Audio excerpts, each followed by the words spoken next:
Halo semuanya, Assalamualaikum. Waalaikumsalam, Pak. Waalaikumsalam. Halo, apa kabar Waalaikumsalam, teman-teman selamat semua? pagi, Pak. Alhamdulillah. Pagi-pagi. Alhamdulillah baik, Pak. Apa kabar semuanya? Sehat? Alhamdulillah sehat, Pak. Sehat, Pak. Alhamdulillah. Oke. Boleh dinyalain dulu kameranya, teman-teman? Oke, baik. Itu Yoga kenapa sama Uya sama Eko Patrio lagi ngapain? Klarifikasi. Salah background ya. Oke. Ya, apa kabar teman-teman semua? Sehat ya? Alhamdulillah ya. Oke, hari ini kita akan melanjutkan kembali perkuliahan kita, teman-teman. Oh, mungkin ini saya perlu untuk matiin bunyi-bunyiannya dulu kali ya. Play Shim sama waiting room-nya mungkin kita off aja. Oke, ya, terima kasih teman-teman semua sudah hadir di perkuliahan kita hari ini. Seperti biasa mungkin sebelum kita mulai kuliahnya, mari kita absen dulu teman-teman, karena udah jam 8 lewat ya. Oke, sebentar teman-teman. Oke, semuanya boleh senyum 1, 2, 3. Oke, sip, thank you. Oke, ya ini mungkin cukup ya buat absennya. Oh, saya belum share screen ya. Mungkin saya akan share screen dulu juga. Ini dia screen-nya. Oke, kelihatan nggak nih teman-teman screen-nya? Terlihat ya? Kelihatan, Pak.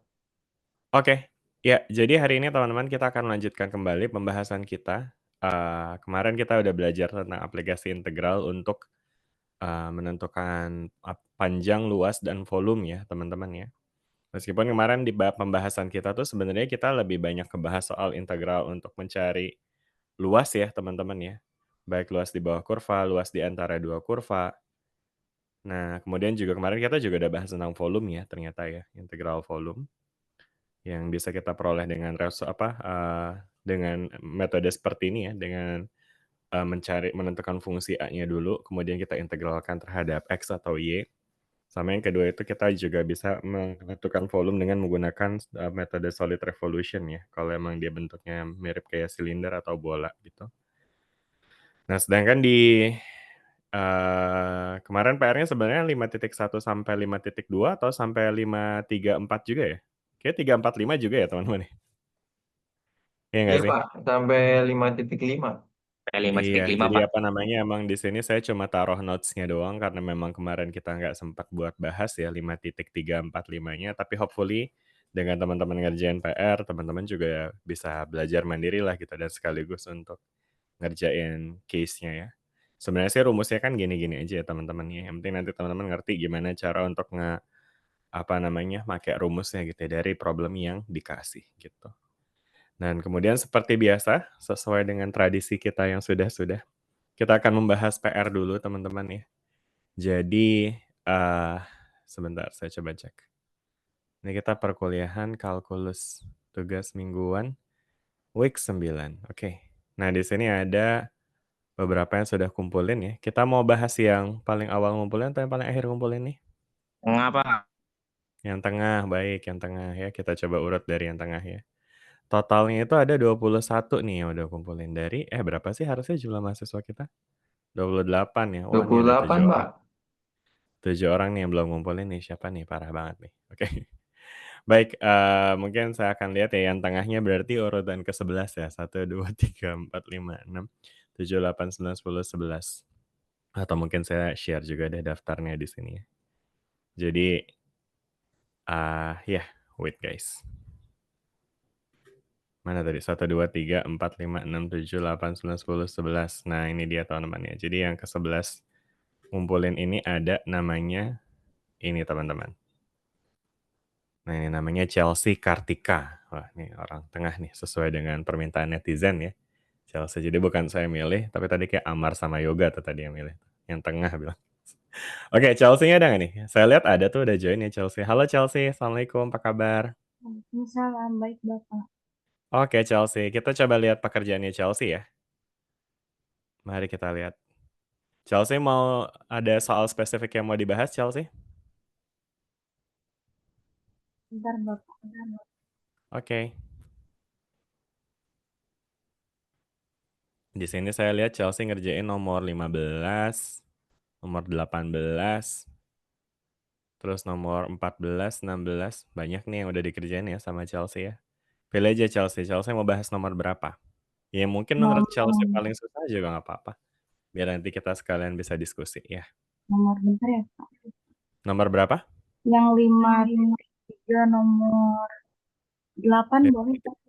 5.3 yang nomor 8. Oke, coba kita lihat ya. Exercise 5.3 nomor 8. Oke, berarti yang ini ya.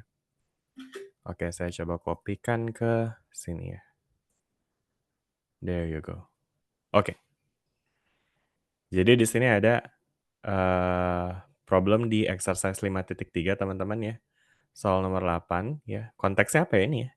Di sini ada fx sama dengan cos x kuadrat, batasnya itu dari x sama dengan 0 sampai x sama dengan akar pi itu ya. Dan juga sumbu y, begitu bukan? Atau mungkin Chelsea boleh jelasin deh. Ini soalnya tuh suruh ngapain Chelsea? Disuruh ngapain nih Chelsea di soal ini? Bentar, Bapak. Gimana? Disuruh ngapain nih soalnya Chelsea? Ini mungkin kalau saya copy questionsnya dari bukunya, ini ya konteksnya ya. Nah ini mungkin saya taruh. Ini soalnya dia gandengan ya sama nomor 5 sampai 10 ya yang Chelsea kerjain yang nomor ini ya 8 ini ya. Oke. Boleh Chelsea dijelasin dulu disuruh ngapain di soal ini Chelsea?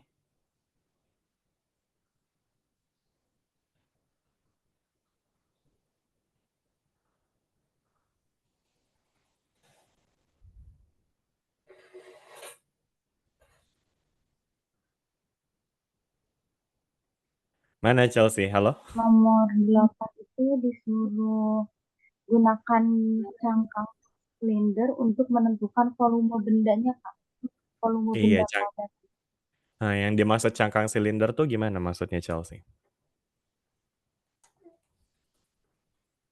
Cangkang silinder tuh gimana maksudnya? Cangkang silinder tadi Chelsea barusan sebutin.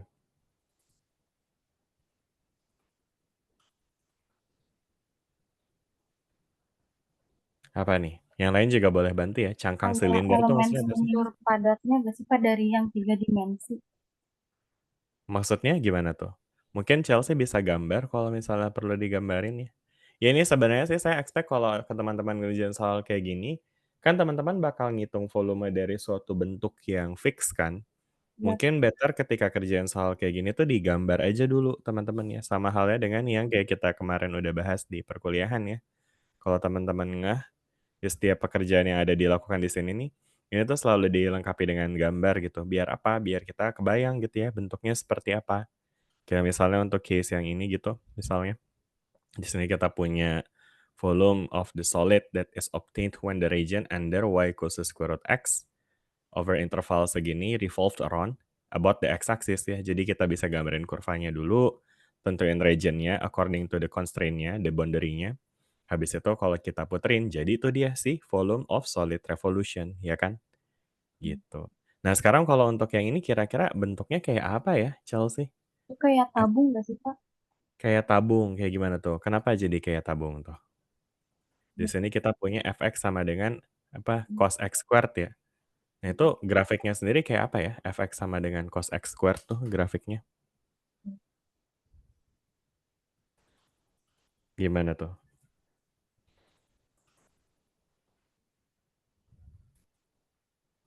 grafik dari fx-nya, Pak. Mhm. Mhm, kayak gimana tuh? Grafiknya kayak gimana grafiknya? Ini sebenarnya teman-teman bisa aja nih digambarin pakai Desmos juga ya. Jadi maksudnya kalau emang misalnya ini belum kebayang kayak gimana bentuknya, itu teman-teman harus gambarin dulu gitu ya. Karena maksudnya ngegambarin ini menjadi langkah yang krusial teman-teman ya. Jadi teman-teman jangan sampai cuma nerapin formulasinya aja gitu ya. Oke, Ya, tapi teman-teman juga harus bisa memvisualisasikan gitu. Nah, sekarang kalau misalnya kita punya, apa namanya, fungsi seperti ini ya, dia itu ada cos x pangkat 2, terus batasnya adalah x sama dengan 0 sama akar pi, ya kan? Bentar ini saya bisa share double window nggak ya? Sebentar ya teman-teman ya. Ini tadi saya share yang ininya sama Desmos-nya bisa di-share juga nggak? Oh dia nggak bisa multiple deh kalau di sini. Ya udah saya mungkin langsung paste aja deh. Ini teman-teman masih bisa lihat screen saya kan ya? Masih. Oke. Nah jadi kayak gini nih teman-teman ya. Jadi kalau misalkan di sini kita punya Pak, grafik maaf. dari, ya kenapa? Screen-nya sepertinya belum terlihat, Pak, di kami. Oh bentar. Window. Oh kayaknya saya perlu share screen, the whole screen aja deh, biar kelihatan prosesnya. Oke. Jadi saya ulangi lagi deh. Jadi untuk teman-teman ketika kerjain soal kayak gini, wait, ini malah jadi ini ya kelihatannya. Ini sekarang kelihatan semua screen-nya kan ya teman-teman ya? Bisa dilihat nggak ada note sama ada Desmos-nya? Udah, Bapak. Oke. Nah, jadi kalau teman-teman ngerjain soal yang typically kayak begini, itu teman-teman bisa coba untuk mulai dengan gambarin grafiknya dulu, ya kan? Ini kan grafiknya adalah Y sama dengan cos X kuadrat. Kalau emang belum kebayang, ya udah pakai Desmos aja. Jadi, kalau kita bikin cos X kuadrat, itu tuh dia grafiknya kayak gini nih, teman-teman. Jadi sebenarnya mirip kayak grafik kosin aja sebenarnya, tapi dia, apa namanya, frekuensinya berubah tuh ya. Jadi kalau cos itu kan biasanya regular ya, wavy lines kayak gitu, dari atas ke tengah ke bawah, dan seterusnya, periodical. Nah, yang ini dia periodenya itu akan makin ke kanan makin singkat gitu ya, atau frekuensinya makin tinggi. But anyway, concern kita di sini juga cuma apa namanya, grafik fx sama dengan cos x squared yang dibatasi oleh x sama dengan 0 dan x sama dengan akar pi ya. X sama dengan 0 tentu adalah sumbu Y ya. Ini yang warna biru nih teman-teman ya. Grafik apa garis X sama dengan 0 itu adalah yang sumbu Y-nya. Sedangkan X sama dengan akar pi itu adalah ya di sini nih sekitar 1,77 nih ya. Karena pi itu kan 3, sekian ya. Nah, jadi artinya teman-teman bakal bisa lihat region yang jadi interest kita itu adalah ya dari sini sampai apa? Dua part ini nih teman-teman, ya kan? Gitu. Jelas nggak sampai sini teman-teman dengan penggambarannya dulu? Ya. Oke ya. Nah, terus habis itu setelah kita berhasil menggambarkan, mungkin ini saya akan taruh sini ya. Nah, langkah kedua yang kita lakukan adalah tadi nih di sini dia minta kita untuk use cylindrical shell to find the volume of the solid generated when the region enclosed by the given curves is revolved around about the y-axis ya. Jadi dia mau direvolusikan terhadap si sumbu y ya. Jadi ketika ini kita putar terhadap sumbu y ya kan, maka nanti teman-teman bisa bayangin ya, itu dia akan menjadi shapes-nya ya kayak gini ya. Nanti akan ada kalau diputar ini tuh nanti dia bakal jadi kayak mangkok gitu, ya kan, bagian sininya. Tapi nggak mangkok juga ya, apa ya itu, ya kayak puding lah gitu, bisa kebayang nggak teman-teman? Tapi pudingnya itu cuma yang bagian ini doang yang diputar ya kan. Sedangkan yang bagian sininya tuh nanti bakal ada ekornya lagi tuh di bawahnya, ya kan. Jadi mungkin kalau kita ambil lagi, di sini ada garis X sama dengan negatif square root pi. Nah ini tuh adalah bagian sebelah kirinya nih ketika dia diputar gitu teman-teman ya. Jadi nanti teman-teman bakal bisa lihat mungkin seperti ini nanti kalau dia diputerin ya. Nah ini. Ini saya taruh mana ya? Saya taruh sini deh. Ya jadi ini kalau dia diputerin terhadap sumbu Y itu kan yang nilai X sama dengan 0 itu ya. Jadi ketika ini dia diputerin, itu nanti dia akan menjadi suatu bentuk nih teman-teman, bentuk 3 dimensi ya. Jadi bentuk 3 dimensinya ya nanti teman-teman bisa bayangin ada bagian sebelah sini ya kan. Anyway bentar, mungkin kalau kita determine region-nya dulu ya. Jadi region-nya atau daerahnya yang dibatasi oleh kurvanya ini adalah ya dari sini sampai sini kan ya teman-teman ya. Oh sorry, ini kita mau pakai cylindrical shell ya. Benar ya, berarti ini jadi mangkok ya teman-teman ya. Jadi kan si kurva ini ya kan terus diputar ya kan. Dari sini ke sini gitu ya kan. Lebih kayak ember kebalik kali ya, atau pot bunga kebalik tuh namanya. Bisa kebayang nggak teman-teman tuh? Jadi shell itu tuh emang cuma ya segmen garisnya ini aja nih, ya kan? Yang kalau kita putar nanti dia bakal jadi kayak mangkok kebalik gitu teman-teman. Dan ini bentuk 3 dimensi ya teman-teman. Bisa dibayangkan nggak ini sebagai bentuk 3 dimensi? Kayak helm, helm cetok, helm proyek. Kebayang ya? Jadi bukan cuma garis segmen aja, tapi dia ya literally dia akan membentuk garis kayak gitu teman-teman. Oke? Bisa dipahami nggak nih sampai sini teman-teman? Bisa, Pak. Ya, gitu.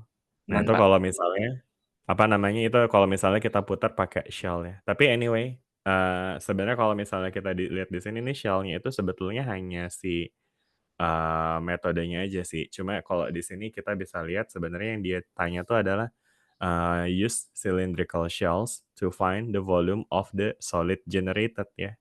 Jadi tetap sih yang dicari itu adalah solid generated-nya nih teman-teman. Nah sekarang kalau untuk si, volume by cylindrical shell itu sendiri, itu tuh sebetulnya ada tuh formulanya teman-teman ya. Jadi itu ada di bagian 2.3 yang emang kemarin kita belum sempat bahas secara spesifik ya. Jadi itu materi tentang 5.3 memang ya. Jadi di 5.3 ini teman-teman mungkin saya akan taruh dulu previewnya di sini ya. Jadi untuk volume by cylindrical shell ini teman-teman, itu tuh kita bisa menentukan volume dengan menggunakan ini teman-teman ya, dengan menggunakan segmen, shell gitu teman-teman. Shell itu artinya apa sih? Shell itu artinya kayak irisan-irisan dari ya, kulit-kulit luarnya gitu ya, atau istilahnya bahasa Indonesia mungkin disebutnya cangkang gitu kali ya. Nah, jadi ekspresinya kayak gini teman-teman, misalkan di sini kita punya fungsi nih fx ya kan, dan dia apa, memiliki luasan R ya kan di bawahnya si fx. Nah, maka kalau misalkan kita rotasikan, nanti kita bakal bisa dapetin, volume kan ya. Dan kemudian untuk mendapati volumenya itu nanti supaya bisa lebih akurat, karena maksudnya di sini kita akan membuat segmentasi dari R ini menjadi seperti ini nih teman-teman ya. Nah, terus kemudian nanti akan kita tambahkan deh tuh ya seluruh bagian dari si volume yang dibentuk oleh si, setiap segmen R ini gitu ya kan. Ya jadi setiap segmen R ini nanti dia bakal bisa kita buat jadi seperti ini teman-teman ya. Yang kemudian untuk ngitungnya itu nanti bisa kita hitung dengan menggunakan formula ini teman-teman ya. Ini untuk setiap segmennya ini dia akan memiliki volume seperti ini ya. Jadi volume sama dengan 2πx ya kan dikali dengan fx dikali sama delta x. Fx dikali delta x itu adalah si regionnya ini teman-teman ya. Jadi fx delta x itu kan ya simply adalah kayak delta x itu kan alasnya ya kan, fx-nya tingginya. Jadi alas kali tinggi itu adalah si segmen kotak ini. Nah, terus kemudian kalau kita kalikan dengan 2πx itu ya itu akan mendapatkan volume ketika dia diputar ya kan teman-teman. Jadi kayak cincin gitu. Nah, terus habis itu ya udah untuk mendapatkan ekspresi secara keseluruhannya tinggal kita jumlahkan ya dengan apa namanya, dengan segmen yang lainnya gitu ya kan, dan kemudian dari sini nanti kita bisa punya, ini teman-teman ya, dengan ekspresi seperti ini jadi kita bisa nyatakan dengan integral nih. Nah, jadi inilah dia ekspresi dari si volume by cylindrical shells about the y-axis gitu teman-teman. Oke, jelas nggak nih sampai sini? Jelas ya? Oke. Nah, sehingga untuk bagian yang kayak tadi kayak gini, ini juga apa namanya, idenya sih sama kayak gitu ya teman-teman ya. Jadi di sini, sebenarnya tadi question hours-nya 08 ya.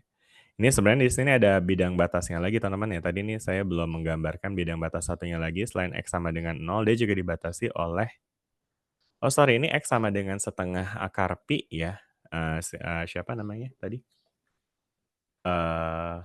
Chelsea. Oh iya, Ini Chelsea kayaknya salah ya ininya ya, apa namanya, batasnya ya. Dia harusnya di setengah akar pi nih ya kan? Setengah akar pi ya. Nah, jadi kalau di setengah akar pi mungkin kita perlu update lagi nih di Desmos-nya ya. Kalau dia setengah akar pi berarti dia cuma sampai nah ini dia nih, cuma sampai sini doang. Makanya agak aneh sih tadi bentuk kan helmnya ya. Jadi ini dia cuma sampai setengah akar pi, mungkin ini saya hapus aja. Jadi artinya yang bakalan kita puterin itu adalah ya bentuk seperti ini teman-teman ya. Terus habis itu dia tadi juga dibatasi oleh ini ya, Y sama dengan 0 nih ya. Y sama dengan mana sih? Ini tadi ya nomor 8 ya. Ini saya kuningin aja lah. Ya, jadi soal yang tadi dikerjain sama Chelsea itu yang ini nih teman-teman ya. Nah, jadi di sini juga dia punya pembatas berupa Y sama dengan 0 ya kan. Nah, Y sama dengan 0 kalau kita lihat di Desmos itu adalah Y sumbu X kan technically. Jadi Y sama dengan 0 itu adalah nah yang warna hitam ini nih ya. Nah, jadi teman-teman bisa lihat ya region yang mau kita putar itu adalah ya ini nih. Ya, dari 0 sampai si setengah pi gitu. Oke, jelas nggak nih teman-teman sampai sini? Mungkin kita update ya gambarnya. Mungkin ini saya copy lagi dulu, terus ini saya taruh di sebelah sini. Ini dihapus aja lah. Jadi bukan kayak helm ya teman-teman, tapi emang ini dia bentuknya solid revolution ya. Gitu. Oke, jelas nggak teman-teman sampai sini? Ya, jadi ini dia diputar nih, ya kan. Jadi nanti si region-nya ini, ya kan, region-nya mungkin kita kasih warna merah ini, ya kan, dibatasi oleh dari 0 sampai setengah akar pi, itu diputar nih teman-teman ya, terhadap si sumbu Y gitu ya kan. Sehingga perputarannya itu akan menyebabkan dia membentuk suatu bentuk, apa ini namanya, ya bentuk seperti inilah ya. Ya kayak tadi sih, mungkin kayak puding kali ya, atau kayak apa, menurut teman-teman ini bentuknya kayak apa? Kayak kue? Kayak kayak apa ya? Tapi teman-teman bisa bayangin ya, ini bentuknya 3 dimensi teman-teman ya. Ini yang paling penting ya, teman-teman perlu memahami bahwa ini adalah bentuk 3 dimensi. Jelas nggak sampai sini teman-teman? Ada pertanyaan nggak sebelum kita lanjut nih? Jelas? Jelas? Halo halo? Jelas, Pak. Aman. Oke, sip sip sip. Ya kayak gitu teman-teman ya. Jadi saya expect kalau nanti berikutnya teman-teman kerjain soal berkaitan sama integral, ya kan, dan butuh visualisasi, maka teman-teman harapannya bisa untuk menggambarkan juga ya. Biar nanti lebih jelas aja gitu ya kan bentuk yang lagi ditinjau itu seperti apa bentuknya gitu teman-teman ya. Ini kita kasih shading ya biar lebih artsy. Asik. Oke. Anyway, udah ya gitu teman-teman ya bentuknya ya. Nah, sekarang kita akan lanjut ya teman-teman ke apa namanya? Evaluasinya ya. Jadi ya udah kita tinggal gunakan metode yang barusan kita udah diskusikan ya bahwa volume ini dengan integral apa dengan shell itu kita bisa hitung dengan menggunakan rumusnya tadi apa? 2pi x terus fx, ya kan ya? dx dari A sampai B, ya kan? Gitu nggak sih tadi rumusnya? Nih ya, 2pi x fx dx ya. Dari A sampai B. Dan kalau di sini kita lihat Cynthia juga kelihatannya udah pakai kayak gitu belum ya? Ini 2pi, 2pi-nya dikeluarin, iya bisa. Terus habis itu, ini kayaknya baru fx-nya doang yang dimasukin ya Cynthia ya. X-nya belum dimasukin ke sini ya. Jadi harusnya ini bukan cuma udah gitu ini apa? Ini kok tiba-tiba ada 4 sih Cynthia di sini? Ini bukannya X kuadrat. Apa nih Cynthia? Ini Cynthia ngerjainnya gimana nih? Boleh dijelasin nggak nih? Itu kayaknya U deh, Pak. Saya U kayaknya gitu. salah. Oh, U. Oh iya benar. Oh, ini udah langsung disubstitusi. Lah terus mana X-nya? Kok Cynthia nggak pakai rumus yang ini? Enggak, Pak. Udah ngerti kan, tapi saya milih nomor ini. Soalnya yang Iya, iya. sebelumnya saya nomor berapa ya? Iya. Sebenarnya nih kalau kita kerjain nih dilengkapi, ini sebenarnya kayaknya sih langkahnya udah sama nih. Jadi kalau misalkan kita apply dengan metode ini, berarti kan ini 2px, terus habis itu fx-nya adalah si ini kan cos x kuadrat ya. Cos x kuadrat, nah terus habis itu dx ya kan ya. Dari A sampai B, A-nya itu berapa? A-nya itu ya batas kirinya ya, tadi itu adalah 0 ya teman-teman ya. Karena yang kita putar itu adalah yang dari ini ya, 0 sampai setengah pi per 2 ya. Setengah akar pi gitu ya kan, atau akar pi per 2 gitu ya kan. Nah terus habis itu emang ini dia nggak bisa kita integralkan langsung nih ya, makanya jadi kalau dari yang Cynthia lakukan Cynthia? Chelsea, yang Chelsea kerjain di sini, ini di sini Chelsea menggunakan integrasi integration by substitution nih ya. Ini juga materi yang kita udah pelajarin kemarin ya. Jadi kita bisa mengevaluasi integral dengan menggunakan substitusi, kalau emang dia nggak bisa diintegralin ya. Karena case-nya di sini adalah ya integral x cos x kuadrat ini kan kayak rules-nya kayak campur-campur tuh ya. Ada x kuadratnya, ada x-nya, jadi kayak ada bentuk perkalian dan juga ada bentuk komposisi ya kan yang kalau dalam turunan ya kita punya tuh aturan rantai, aturan perkalian ya, tapi kalau di integrasi kita nggak bisa. Makanya jadi di sini eee, kita bisa lakukan substitusi ya. Jadi yang disubstitusi apa nih, Chelsea?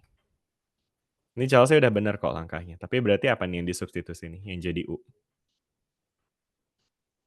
Yang dijadiin U adalah si siapanya nih, yang dijadiin U, Chelsea? Halo? Mana Chelsea-nya? Kenapa, Pak? Ini yang Chelsea substitusi jadi U itu apanya? Atau mungkin teman-teman yang lain juga bisa bantu ya, karena ini sebenarnya applying topik yang kita udah bahas di materi sebelumnya ya. Apa X nih yang kuadrat, perlu Pak. disubstitusi? X Dan kuadratnya, betul. X kuadratnya bisa kita ganti nih teman-teman ya. X kuadratnya bisa kita ganti. Jadi perhatikan teman-teman, dengan mengganti U sama dengan X kuadrat ya kan, maka kita bisa dapatkan ekspresi untuk du dx-nya ya kan. DU dx-nya itu akan sama dengan 2x ya. Dan kenapa ekspresi ini penting? Karena nanti dari sini kita bisa ngegantiin si ini nih, 2x dx ya. Jadi 2x dx-nya itu nanti akan sama dengan, DU gitu ya teman-teman ya. DU sama dengan 2x dx gitu, oke. Nah jadi kesimpulannya dari sini kita bisa ngeganti nantinya si x kuadratnya dengan U, ya. Jadi ini kayak tadi katanya siapa tadi yang ngomongnya? Amar ya? Nah sedangkan yang ininya kita bisa pakai untuk ngegantiin si 2x dx nih ya. Karena kan at the end kita harus ngegantiin si dx-nya ya, sama x-nya di sini ya kan. Dan ini terus di sini kebetulan ada 2-nya, ya udah sekalian nih kita gantiin ya. Jadi 2x dx-nya nanti kita gantikan dengan si du gitu teman-teman. Jelas nggak sampai sini? Ya. Nah maka dari situ nanti kita bakal bisa dapetin, apa namanya, ya kita bisa evaluasi deh tuh ya integrasinya ya kan. Jadi mungkin kalau ini mungkin saya pindahin di sebelah sini aja deh. Untuk gambar saya taruh di sebelah sini aja sebagai visualisasi. Nah, alright. Oke. Ya, kebawa lagi si garis merahnya. Bentar, guys. Nah, oke. Nah, yaudah ya. Jadi dari sini nanti kita bisa evaluasi nih integralnya dengan mensubstitusi dengan variabel yang tadi kita barusan udah define ya. Jadi kalau teman-teman lihat di sini ini pi-nya bisa kita keluarin ya, teman-teman ya. Karena pi itu kan adalah koefisien aja tuh, ya kan? Jadi kalau kita keluarin pi-nya, jadi kita akan punya v sama dengan pi integral. Nah, ini yang tersisa kan tadi tinggal ini ya, cos x kuadratnya jadi cos u, ya kan? Nah, sedangkan 2x dx-nya jadi du, gitu ya. Nah, ini tentu batas integrasinya nanti beda ya, tapi mungkin kita bisa tuliskan sebagai U1 sampai U2 dulu ya. Nah, udah deh dari sini tinggal kita integralkan. Apa nih integral dari cos, teman-teman? Integral dari cos apa? Apa integral dari cos? Halo? Sin, Pak. Nah itu dia, sin ya. Sin U ya kan ya. Dari U1 sampai U2. Nah, tapi sekarang kalau kita balikin lagi dengan ekspresi dalam bentuk X ya, berarti ini akan jadi sin X kuadrat ya. Dan dari X1 sampai X2. X1-nya apa? X1-nya ya batas kirinya tadi ya, yaitu 0. Dan X2-nya itu adalah setengah akar pi gitu ya. Nah, ini penting ya teman-teman ya. Jadi maksudnya dengan kayak gitu teman-teman nggak lupa untuk ngeganti si U-nya jadi X lagi gitu ya. Karena kalau misalnya teman-teman nggak ngeganti ini, U1, U2, misalnya langsung teman-teman tulis pakai 0 sama setengah akar pi, nah nanti teman-teman akan cenderung untuk langsung masuk-masukin nih, ya kan? Padahal kan nggak boleh ya, karena tadi ini adalah batas untuk si X-nya, bukan untuk si U-nya gitu ya. Jadi amannya ditulis kayak gini aja dulu ya. Oke? Udah ya, jelas ya teman-teman ya sampai sini ya. Nah udah deh, habis ini kita masukin ya. Nah nanti kita akan dapat V sama dengan pi dikali sin. Nah ini kan akar dari setengah pi kuadrat ya. Jadinya mungkin kita bisa tulis pi per 2. Akar dari pi per 2 kuadrat. Gitu ya kan. Nah terus habis itu dikurang dengan sin 0 kuadrat ya. Nah jadi berapa tuh teman-teman? Pi ini adalah sin. Ini akan jadi pi per 4 ya. Sin pi per 4 ya. Dikurang sin 0 gitu teman-teman. Ya sin 0 tentunya akan jadi 0 ya. Oke, nah ini berapa teman-teman? Sin pi per 4 berapa Hayu? Berapa sin pi per 4? 0,7, Pak. Hah, berapa? 6,7? 0,7? 0,7. Oke. Atau kayaknya itu bisa kita pakai angka yang kita udah hafal bersama deh. Itu kan pi per 4 itu adalah 45 derajat ya nggak sih? Sin 45 berapa tuh? Yang pakai bentuk exact-nya tuh teman-teman, exact form-nya. Ingat nggak? Sin 45. Ayo nih. Sin 45 derajat. Setengah akar 2, Pak. Setengah akar 2, betul atau akar 2 per 2 ya. Jadi artinya ini ya, udah ini dia akan jadi setengah akar 2 atau akar 2 per 2 dikurang sama sin 0 ya 0 ya. Nah jadi jawabannya adalah pi akar 2 per 2. Nah itu dia jawabannya. Gitu teman-teman. Nah jelas nggak sampai sini?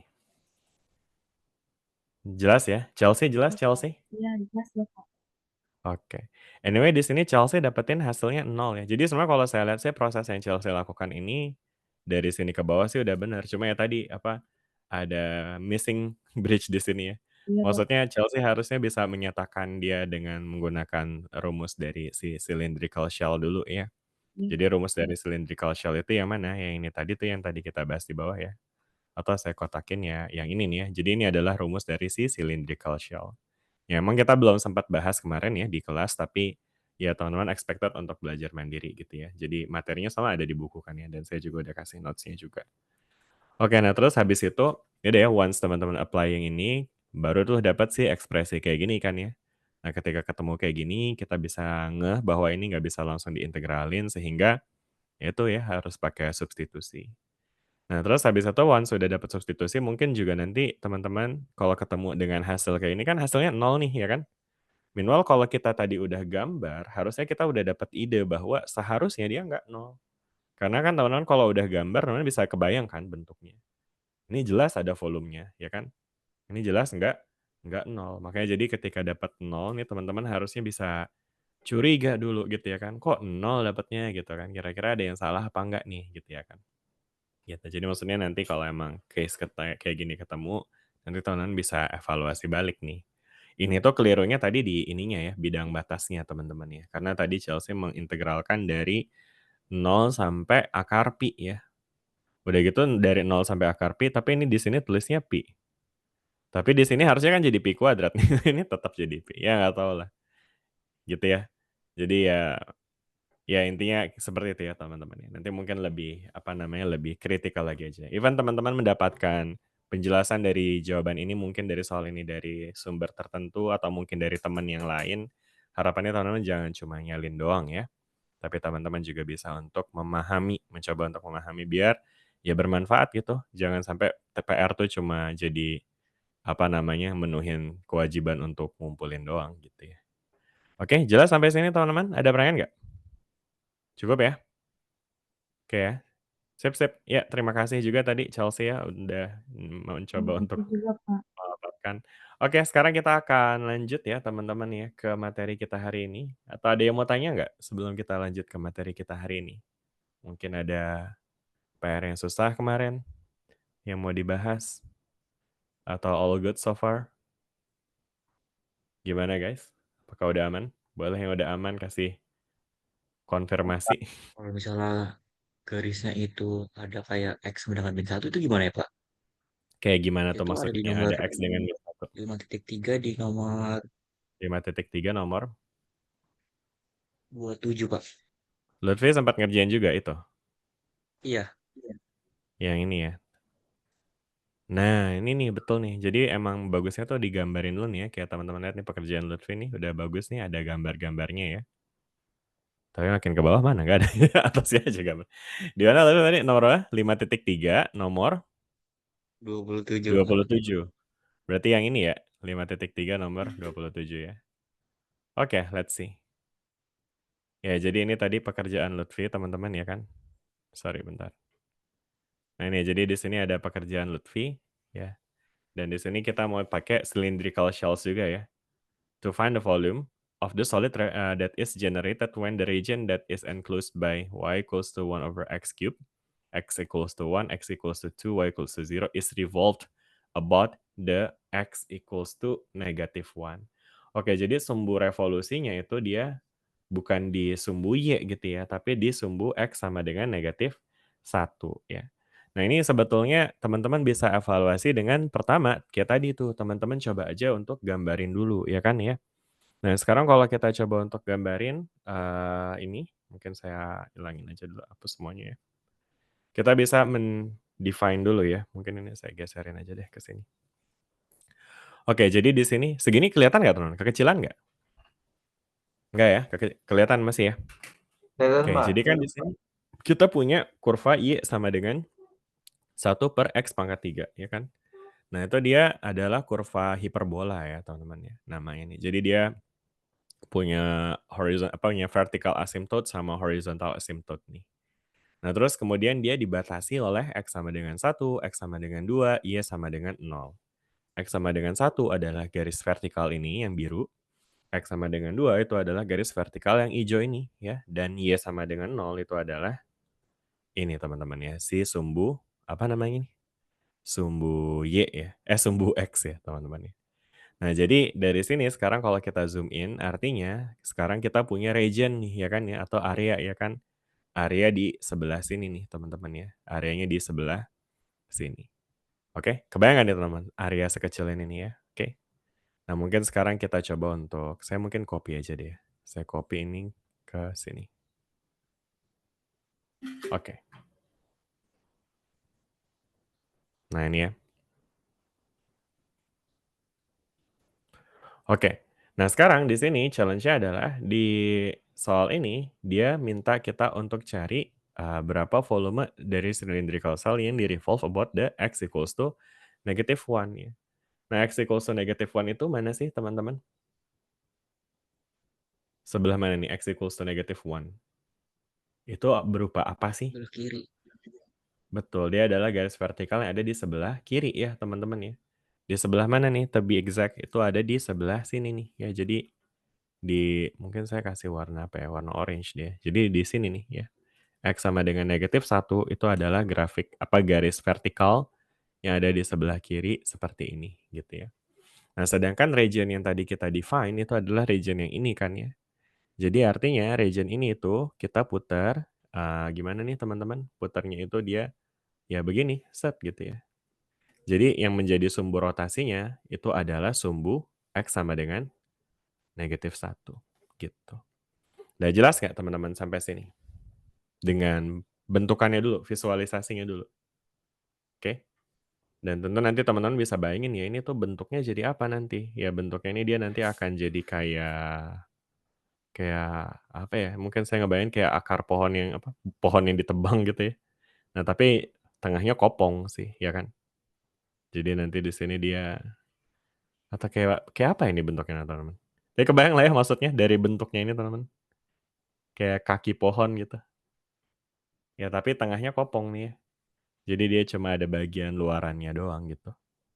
Oke, jelas nggak sampai sini teman-teman? Jelas nggak dengan bentuknya dulu nih? Ya. Karena ini memahami bentuk itu bagian paling penting dari bab ini ya. Karena dengan memahami bentuk nanti teman-teman baru bisa menentukan fungsinya tuh untuk diintegralkan itu gimana caranya gitu ya. Oke? Any question nggak guys sampai sini tentang bentuknya dulu? Boleh dong kasih konfirmasi nih, saya nanya nggak ada yang jawab. Saya nggak tahu jadi Tidak, Pak. ngerti apa Tidak ada, enggak. Pak. Udah ngerti ya teman-teman ya? Oke, nah sekarang kalau di sini udah clear dengan bentuknya, maka teman-teman bakal bisa lihat bahwa untuk kasus ini kita nggak bisa langsung integralin pakai cara yang tadi, ya kan? Yang cylindrical shell yang rumus yang tadi kita bahas bareng sama Chelsea ya. Kenapa nggak bisa? Karena dari rumus yang tadi kita punya di sebelah sini ya, ini tuh adalah dia itu di rotasinya itu harus about y-axis nih ya. About y-axis, ya kan? Bukan about x sama dengan -1, ya kan?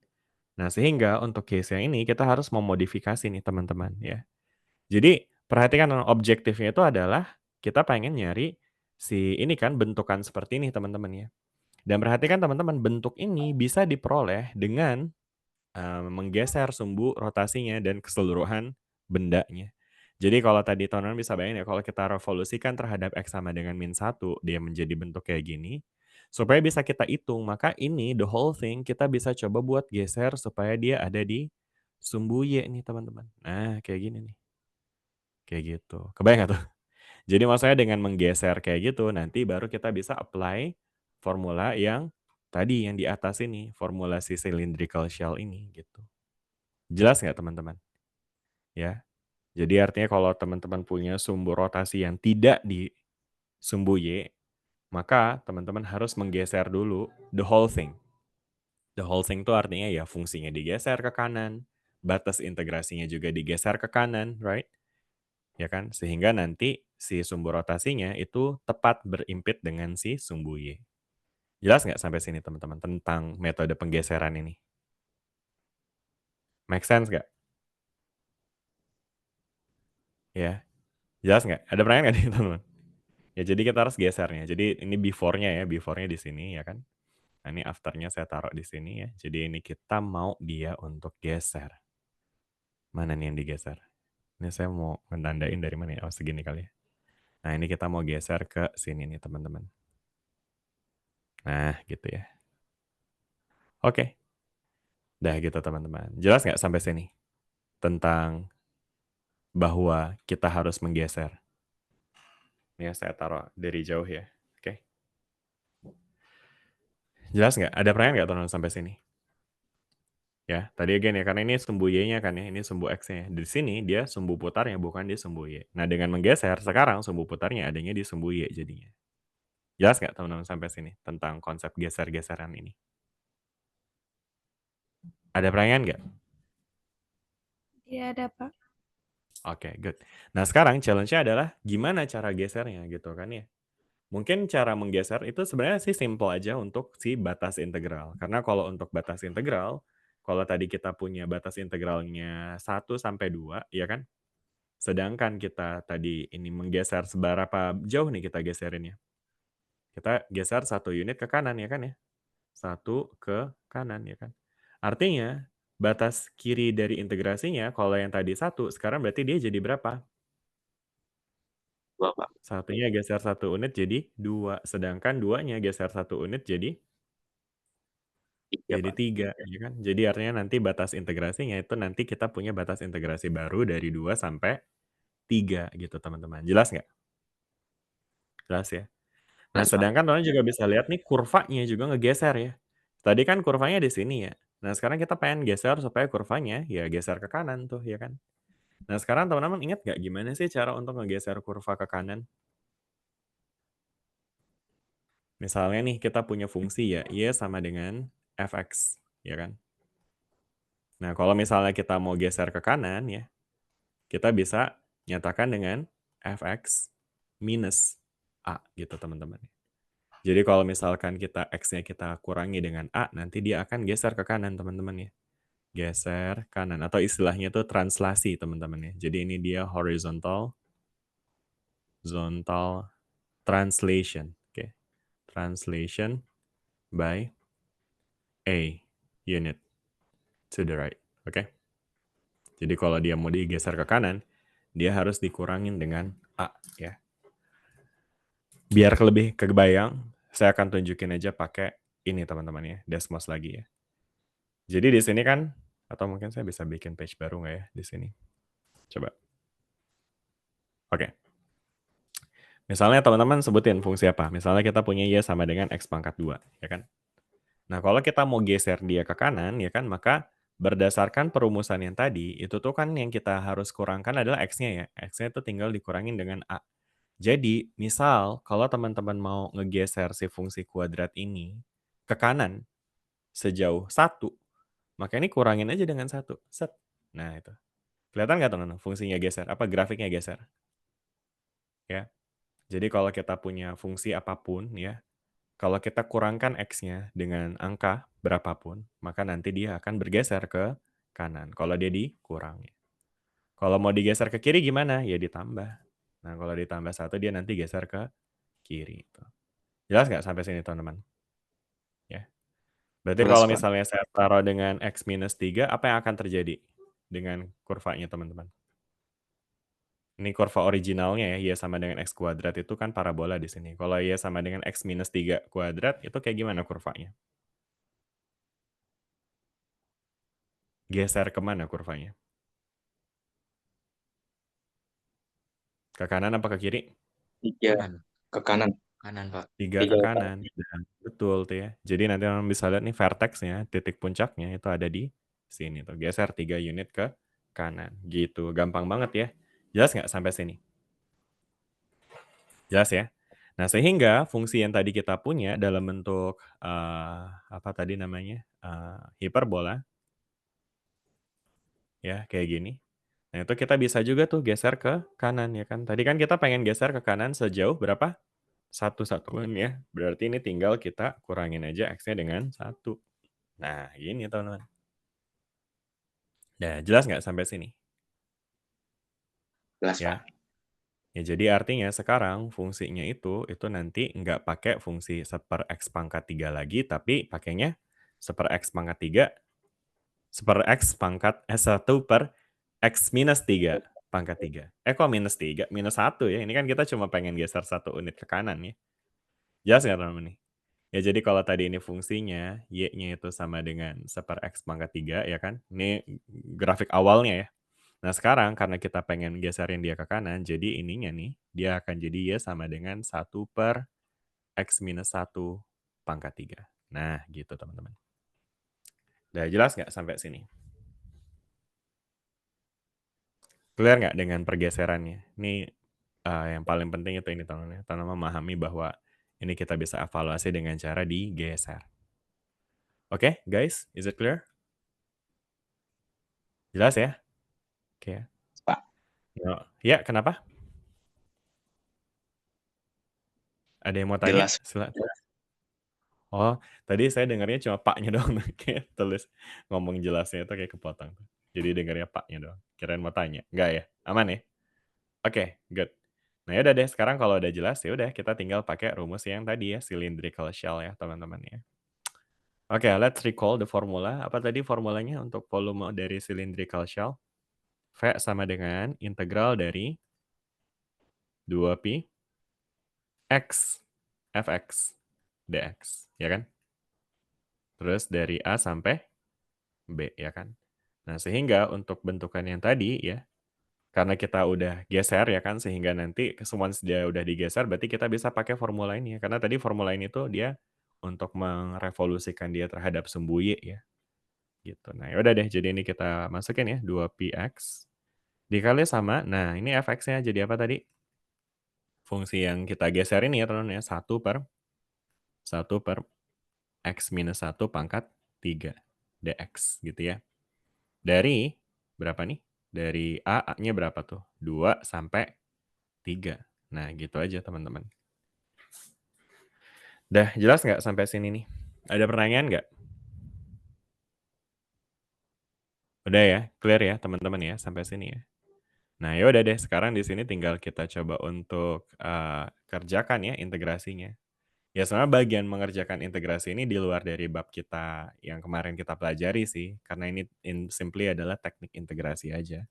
Cuma kalau bentuk-bentuk seperti ini sebetulnya ya ini mirip kayak tadi, di mana kita nggak bisa integralin secara langsung sehingga kita harus substitusikan dulu ya. Mana yang harus kita substitusikan? Yang ini mungkin kita bisa substitusikan si X minus 1-nya tuh ya. Jadi U sama dengan X minus 1 ya kan. Sehingga dengan kayak gitu nanti kita bisa gantiin nih si X minus 1 yang ada di sini dengan U ini teman-teman ya. Oke. Jelas nggak? Nah, sedangkan kalau kita turunkan ini, kita akan punya DU dx itu sama dengan 1 aja ya, sehingga DU sama dengan dx ya. Nah, sehingga dari sini kita bisa menggantikan dx-nya dengan DU ya. Jelas, jelas? Nah, tapi sekarang di sini kita masih punya variabel X nih yang harus kita gantikan ya. Nah, variabel X ini itu gantiinnya juga cukup gampang karena tadi kita udah definisikan kan bahwa U sama dengan X minus 1 ya kan. Berarti kalau kita definisikan X dalam variabel U, kita bisa define X sama dengan U plus 1 ya kan. Jelas nggak?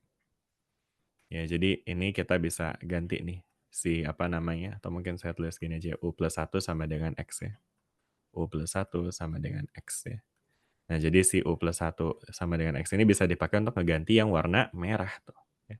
Jadi yang merah diganti U plus 1, yang hijau diganti U, yang biru diganti sama DU gitu. Jelas, jelas? Udah ya? Nah, udah deh kita masukin. Jadi V sama dengan, mungkin 2Pi-nya bisa kita keluarin aja, karena dia adalah koefisien konstan. Terus ini dia dari, apa tuh, X-nya tadi diganti dengan U plus 1 ya. U plus 1, mungkin kita tulis aja kayak gini ya, per U pangkat 3, ya kan ya. Kemudian DU, ya kan? Gitu. Nah, terus ini tentu integrasinya, batas integrasinya berubah ya dari U1 sampai U2 ya. Nah, ini cukup gampang ya, karena untuk integralkan seperti ini kita bisa pisahkan aja. Jadi kalau U dibagi U pangkat 3, dia akan jadi seper U pangkat 2 ya kan? Atau teman-teman juga bisa tulis U pangkat negatif 2. Ditambah U pangkat negatif 3, DU. ya kan? Dari U1 sampai U2 gitu ya. Oke? Nah, udah deh. Sisanya tinggal teman-teman kerjain aja ya. Saya rasa selebihnya sih udah di luar dari materi kita kemarin ya. Jadi ini sisanya teman-teman bisa evaluasikan sendirilah masing-masing. Jelas nggak sampai sini? Oke? Jelas, Pak. Ada pertanyaan nggak? Jelas ya? Nggak ada pertanyaan? Udah aman? Tidak, Pak. Baik, kalau udah aman berarti kita bisa lanjut ya teman-teman ya. Ada lagi yang mau bahas soal PR-nya? Nggak apa-apa nih kalau emang teman-teman masih ngerasa banyak yang susah di PR kemarin. Atau udah aman dan bisa kita lanjut. What do you think, guys? All good? All good, Pak. All good. Oke, alright then. Kalau udah aman semua, berarti sekarang kita bisa lanjut ya teman-teman ke materi kita hari ini. Di materi kita hari ini kita akan ngebahas bagian 5.7 nih teman-teman. Itu tentang apa tuh namanya? Moments, center of gravity and centroids, teman-teman. Nah, ini tentu erat kaitannya dengan fisika ya. Karena di fisika itu kita sering tuh untuk mencari di mana pusat massa atau pusat gravitasi dari suatu benda gitu ya kan. Oke. Nah, untuk menganalisis kasus ini kita mulai dengan mendefinisikan suatu benda yang kita kasih nama sebagai lamina, teman-teman. Lamina. Pernah dengar nggak istilah lamina, teman-teman? Lamina. Ya. Jadi lamina itu adalah benda yang bisa kita deskripsikan sebagai benda dua dimensi ya. Jadi dia memiliki luasan tertentu ya kan. Sedangkan ketebalannya itu dia negligible, artinya dia sangat tipis ya. Ya jadi simply kayak lembaran aja gitu teman-teman ya. Oke. Nah, kemudian untuk konteks lamina ini nanti karena dia somehow punya bentuk ya, punya wujud, punya apa ya? Ya punya tersusun dari partikel let's say, maka si lamina ini tentunya juga akan memiliki massa teman-teman ya. Di mana massa dari lamina ini teman-teman itu bisa kita define dengan densitas ya. Jadi again tadi ya, benda dua dimensi ini kita sebut sebagai lamina. Dan lamina ini bisa sebenarnya nanti ada dua bentuk dua contoh lamina ya. Ada case di mana laminanya homogen. Ada juga case di mana laminanya inhomogeneous ya atau inhomogen. Homogen adalah ketika si laminanya itu memiliki bentuk uniform ya. Jadi artinya setiap bahan, setiap region di lamina ini dia memiliki komposisi yang sama gitu ya kan. Seragam gitu. Jadi nggak ada yang lebih tebal, nggak ada yang lebih tipis, nggak ada yang lebih berat, nggak ada yang lebih ringan ya. Semuanya sama tuh masanya. Oke? Itu adalah ketika dia homogen. Sedangkan kalau tidak seperti itu disebutnya inhomogen ya. Nah, sekarang kita define ada yang namanya density of mass of a lamina. Di mana density-nya si lamina itu bisa kita define sebagai mass per unit area ya. Jadi density-nya itu agak beda dengan density of object yang biasa kita define di fisika pakai mass over volume, massa dibagi dengan satuan volume. Di sini karena lamina yang kita punya adalah benda dua dimensi ya, maka cara kita mendefine density dari si homogeneous lamina itu adalah dengan massa per satuan luas ya. Jadi density of lamina simbolnya kayak gini ya. Ini apa ya namanya ya? Sigma ya atau delta. Anyway, ini dia di-define dengan mass divided by unit area gitu teman-teman ya. Jadi M-nya adalah massa total dari si laminanya, sedangkan A-nya itu adalah total area dari si laminanya. Jelas nggak sampai sini teman-teman? Ya. Nah, sehingga dari sini nanti kita juga bisa define kalau misalnya kita dikasih density dari lamina dan kita mau cari berapa massanya, maka simply tinggal kita kalikan aja density-nya dengan si luasannya gitu teman-teman. Udah jelas nggak sampai sini dulu? Clear ya? Oke ya. Nah, sekarang kita akan lanjut ke konteks berikutnya. Di sini kita punya kita ingin coba untuk mencari nih center of gravity of a lamina ya. Jadi kita mau cari pusat gravitasi dari lamina ya. Nah, ini mungkin kita bisa ambil contoh aja deh teman-teman. Gampangnya adalah kayak misalnya teman-teman punya penggaris ya. Penggaris bentuknya kayak gini penggaris plastik ya, yang biasa teman-teman bawa buat praktikum gitu. Nah, itu kira-kira kalau ditanya center of gravity-nya, teman-teman bisa explain nggak, di sebelah mana sih center of gravity dari penggaris, teman-teman?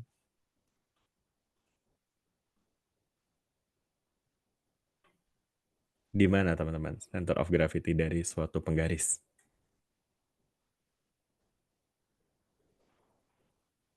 Halo? Itu Pak, Center titik of tengah. gravity-nya di mana? Center of gravity-nya di mana?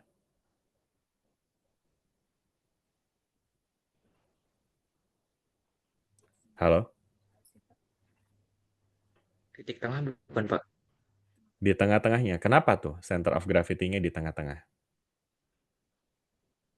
Karena center. Karena center ya, namanya juga center ya. Oke. Ya, oke, bagus ya Lutfi. Terima kasih. Sebenarnya ada cara untuk kita mendefinisikan center of gravity secara fisis ya, atau secara fisika ya. Di mana center of gravity itu merupakan titik di mana akumulasi dari gaya gravitasi itu bekerja ya. Jadi kalau dalam konteks fisika sebetulnya kan gaya gravitasi itu bekerja pada partikel ya kan. Sedangkan suatu benda itu kan tersusun dari banyak partikel nih ya kan. Nah, sehingga dari banyaknya partikel ini, setiap partikel itu akan memiliki gaya gravitasi itu sebetulnya, ya kan ya? Oke. Nah, si gaya gravitasi dari setiap partikel ini, itu tuh bisa kita akumulasikan nih teman-teman ya. Di mana akumulasinya itu bisa kita gambarkan sebagai ya gaya gravitasi total dari seluruh partikel yang bekerja pada center of gravity gitu ya. Jadi of gravity itu adalah titik di mana akumulasi gaya gravitasi itu bekerja ya. Dan biasanya dia memang ada di tengah tuh ya kan. Oke. Jadi nanti akan di sini nih center of gravity-nya, oke. Center of gravity-nya tuh ada di sini, di titik ini ya. Ini center of gravity, oke. Nah, sekarang tahu dari mana tuh kenapa dia jadi di tengah? Ini tuh sebetulnya bisa kita lakukan eksperimen juga ya dengan cara ya simply pakai tangan gitu ya kan, kita balancing gitu. Pernah nggak tuh teman-teman ngerjain kayak gitu? Jadi mungkin teman-teman bisa cobain sendiri ya kan. Mungkin kalau ada penggaris di tempat teman-teman, boleh langsung dicoba. Dimana kalau teman-teman taruh jari teman-teman di sebelah sini. Bentar, ini saya mau gambar jari. Gimana cara gambar jari yang estetik ya? Jadi jelek lagi. Anyway.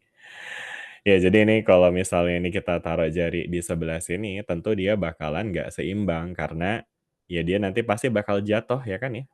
Jatuhnya kemana nih? Dia bakal kayak muter ke sini kan, ya nggak? Jadi kalau kita topang di sini, dia muter ke sebelah sini. Kalau kita topang di sebelah sini, maka dia nanti akan muter ke sebelah mana? Ke sebelah sini ya, gitu ya. Heeh. Kebayang ya teman-teman ya, jatuh-jatuhannya ya. Nah, jadi harus di mana dia ditaruh? Ternyata dia harus ditaruh di sini ya. Supaya apa? Supaya nanti dia tuh ya kena titik topangnya, dan ketika dia kena titik topang kayak gini, jadinya nggak ada, ya apa, dia jadi bisa imbang gitu ya. Sebenarnya tuh setiap elemen partikel dari si penggaris ini sebenarnya tuh memberikan gerakan rotasi, atau dalam konteks fisika sebenarnya namanya itu momen gaya ya, atau torsi ya. Jadi setiap partikel yang ada di sini ya, misalnya ada M1, M2, M3 ya kan ya. Itu tuh dia memberikan torsi juga teman-teman ya, di mana yang sebelah kiri itu akan memberikan torsi yang berarah ke arah sini ya kan. Sedangkan yang partikel yang ada di sebelah kanan di sini misalnya ada M4, M5, M6, itu dia memberikan torsi yang berarah berlawanannya ya kan. Nah, adanya si titik setimbang ini atau si center of gravity ini membuat si torsinya itu dia balance gitu teman-teman ya, sehingga akhirnya dia bisa seimbang gitu ya, nggak muter gitu. Dah, sampai situ dulu deh. Jelas nggak teman-teman tentang definisi dari center of gravity? Ya. Jadi center of gravity itu bisa kita peroleh ketika dia bisa, ketika dia bisa menyeimbangkan momen gaya tuh ya, yang terjadi yang diakibatkan oleh partikel penyusun benda gitu ya. Nah, sekarang kalau kita bayangkan benda ini sebagai lamina tadi ya, maka setiap lamina juga harusnya punya center of gravity ya kan teman-teman ya. Nah, di mana center of gravity dari lamina itu nanti bisa kita cari tuh ya kan. Nah, kalau bentuknya uniform kayak penggaris kayak gini, mungkin teman-teman bisa gampang nentuinnya karena Penggaris itu bentuknya symmetrical ya. Dia kiri kanannya sama tuh simetris ya, bentuknya ya persegi aja, simple, nggak neko-neko ya, sehingga kita bisa langsung lihat, bisa langsung tentukan bahwa dia pasti di tengah akan seimbang tuh, karena nantinya dia akan membagi massa yang sama antara kiri dan kanannya dengan bentuk yang sama juga, sehingga dia akan most likely bakal bisa balance gitu. Nah, tapi sekarang challenge akan muncul ketika kita punya lamina yang bentuknya random tuh ya, misalnya ada region R gitu ya kan, di mana si laminanya itu memiliki densitas sigma ya kan, regionnya R ya, dan kemudian dia dibatasi oleh suatu fungsi gitu ya, si region ini dibatasi oleh fungsi pada interval A sampai B gitu ya. Yang kalau kita lihat secara gambar mungkin kita bisa bayangin kayak gini nih teman-teman ya. Oke. Jadi kayak gini teman. Jadi misalnya ini kita punya fungsi ya teman-teman ya. Fungsinya ini kita bisa ini fungsinya itu dia extending dari Y sampai X gitu ya. Mungkin kalau saya gambarin dulu, mungkin teman-teman bisa lihat kayak gini deh. Mungkin di sini kita punya sumbu Y, ini sumbu X, oke? Ini sumbu X, ini sumbu Y.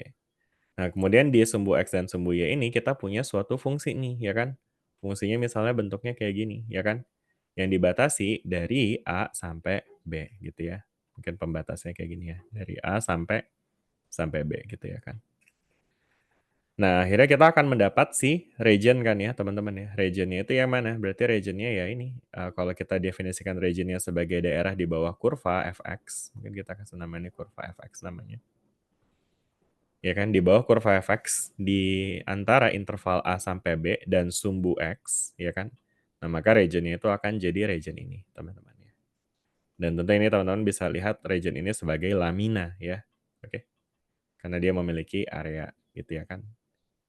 Nah, terus habis itu sekarang di sini challenge-nya adalah kita pengen cari tahu nih di mana, tadi tuh si center of gravity-nya ya, atau pusat massa dari si, eee, lamina ini ya kan. Nah, maka caranya adalah teman-teman bisa bayangin kayak kasus penggaris tadi ya, di mana teman bayangkan ini sebagai benda solid ya kan, benda yang fix yang kita bisa angkat-angkat ya kan. Dan cara untuk mencari titik gravitasi adalah ya tadi teman bayangin pakai jari dan kita cari di mana titik di mana dia bakalan seimbang gitu. Kebayang nggak teman-teman sampai situ? Ya. Nah, sekarang kalau misalkan kita putar point of view-nya ya jadi seperti ini. Ya, teman-teman bisa bayangin ini tuh ya intinya sebenarnya nih si lamina yang tadi kita gambar secara vertikal ini tuh direbahin. Kebayang ya ini direbah ya? Oke. Nah, sekarang misalkan center of gravity-nya ada di sini nih, ya kan? Ya, di titik misalnya dia punya koordinat ya, X bar, Y bar, oke? Nah, maka nanti dia bisa direpresentasikan oleh titik ini ya kan, di mana, akumulasi dari gaya gravitasi untuk setiap partikel yang ada di lamina ini itu akan bekerja di sini gitu ya. Sehingga kalau kita punya, tadi ya misalnya teman bayangin pakai jari ya kan, kemudian dipakai untuk menyangga si laminanya, maka dia akan seimbang kalau jarinya kita taruh di sebelah sini gitu teman-teman. Jelas nggak sampai sini? Tentang penempatan jarinya? Atau penempatan si titik tumpunya, istilahnya nanti namanya ini fulcrum ya, fulcrum. Fulcrum itu artinya adalah titik tumpunya ya.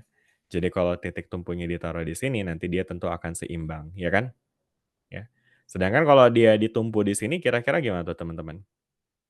Dia bakal seimbang nggak? Tentu enggak ya. Dia bakal muter. Muternya kemana? Muternya ke sini nih. Nah, ini udah digambarin tuh di ilustrasi ini. Jadi ini tuh sebenarnya ngegambarin bahwa dimanapun teman-teman taruh di sepanjang garis D ya, mau di sini mau di sini mau di sini, dia pasti muternya bakalan ke arah sini nih. Oke? Jelas nggak? Ya.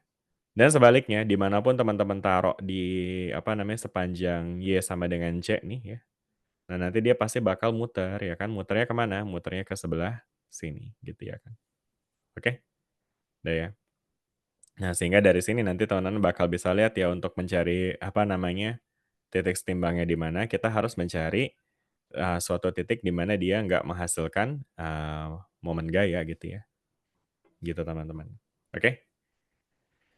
Jelas ya sampai sini, teman-teman sampai sini? Oke ya. Nah, sekarang dari sini kita akan bisa lihat, kita bisa hubungkan dengan ini nih teman-teman, dengan konteks si momen gaya nih. Jadi mungkin teman-teman bisa bayangin kayak gini ya. Jadi kalau misalkan nih kita punya, apa namanya, case di mana ini kita definisikan dulu deh, ada yang namanya momen gaya nih teman-teman ya. Di mana momen gaya itu sebenarnya adalah gaya dikali sama lengan gaya kan ya, kalau teman-teman ingat di Fisdas. Ya, ini teman-teman kebetulan udah pada ngambil Fisdas semua ya, jadi ini cukup mudah untuk bahasnya, di mana momen gaya itu adalah gaya dikali sama lengan gaya ya kan. Sedangkan lengan gaya itu sendiri adalah jarak dari si titik aksi gaya dengan si titik titik penumpunya atau si fulcrumnya tadi, ya kan. Nah, sedangkan kalau kita sederhanakan ya dengan meniadakan faktor G, maka nanti kita juga bisa mendapati, momen dari M ya, terhadap titik A itu bisa kita hitung dengan seperti ini, M sama dengan X dikurang A gitu ya. Jadi mungkin ilustrasinya kita juga bisa lihat kayak gini deh teman-teman ya. Jadi teman-teman misalnya bisa bayangin ya, misalkan di sini kita punya apa namanya, elemen titik bermassa M ya pada lamina tadi ya. Di mana titik M itu berjarak X nih, berjarak X minus A ya, dari A ya. Nah, maka ini kita bisa hitung nih momennya dengan ya M dikali dengan X minus A ya. Dan kemudian karena di sini X-nya lebih besar dari A, tentu nih X minus A-nya akan bernilai positif sehingga momennya akan menjadi positif juga ya.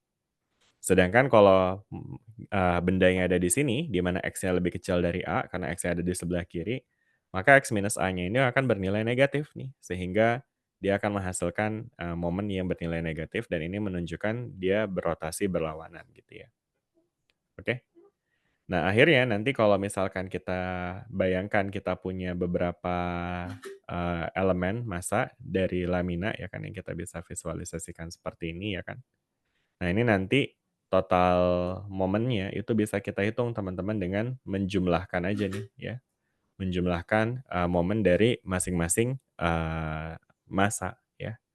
Jadi momennya dari si M1 bisa kita hitung dengan M1 dikali X1 minus A, ditambah M2 dikali X2 minus A dan seterusnya, oke? Dan kemudian, karena kita pengen nyari nilai A di mana dia seimbang, maka ini dia harus kita buat sama dengan 0 gitu ya. Ya jadi ketika A-nya sama dengan, titik, pusat gravitasi ya kan, maka nanti dia akan harus bernilai 0 nih si sigma M-nya. Sigma M dikali sama X minus A-nya itu harus sama dengan 0, karena kita pengen bikin dia seimbang gitu teman-teman. Udah jelas nggak sampai sini teman-teman? Oke? Ya. Jadi balik lagi nih ya, atau mungkin ada yang masih bingung nih teman-teman. Jadi untuk mencari titik seimbang itu dia harus nih jumlah dari momennya itu harus sama dengan 0 ya. Sedangkan momen itu dicari dengan X minus A ya teman-teman ya. Di mana X itu adalah koordinat dari setiap titik elemen massanya. Sedangkan A itu adalah si pusat gravitasinya tadi, center of gravity-nya. Oke. Ada pertanyaan nggak teman sampai sini nih? Sebelum kita lanjut dulu nih. Ini saya rasa agak capek juga ngomong sendiri. Boleh direspon dulu nih teman-teman, masih bisa ikutin atau udah mulai away, mulai ngawang-ngawang? Gimana? Halo? Halo, pada kemana ini teman-teman?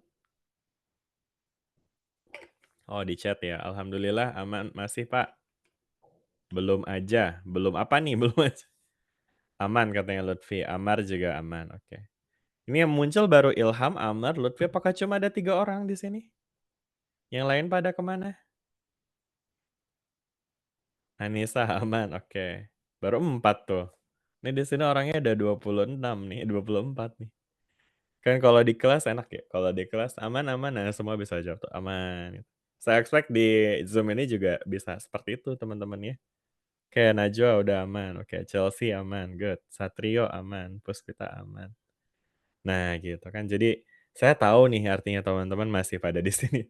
Soalnya teman-teman nggak pada on cam sih, cuma kalau udah teman-teman on cam sih lebih enak ya, teman nggak perlu chat juga saya bisa lihat gitu kalau teman-teman masih menyimak materinya gitu ya.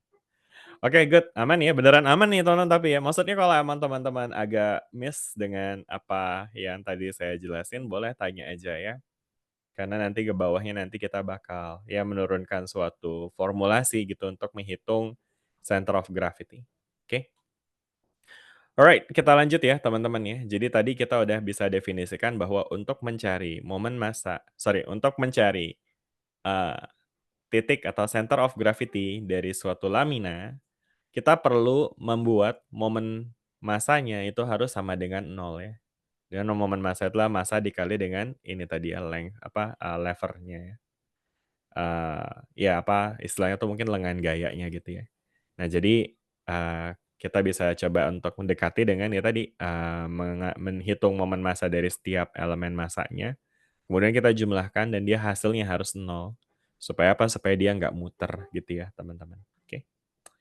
Nah udah deh, nah sekarang kita akan coba untuk dekati dengan menggunakan prinsip, apa namanya, integral ya teman-teman ya. Jadi nanti objektifnya di sini adalah kita mau mencari nilai A dan juga nilai C, di mana dia udah nggak bikin dia muter, kayak gitu teman-teman, oke. Nah sekarang di sini, kita akan masuk ke konteks laminanya ya, di mana untuk lamina yang berada di bawah suatu fungsi f(x) ya kan, yang dibatasi oleh A sampai B. Nah ini kita bisa buat segmen nih teman-teman ya.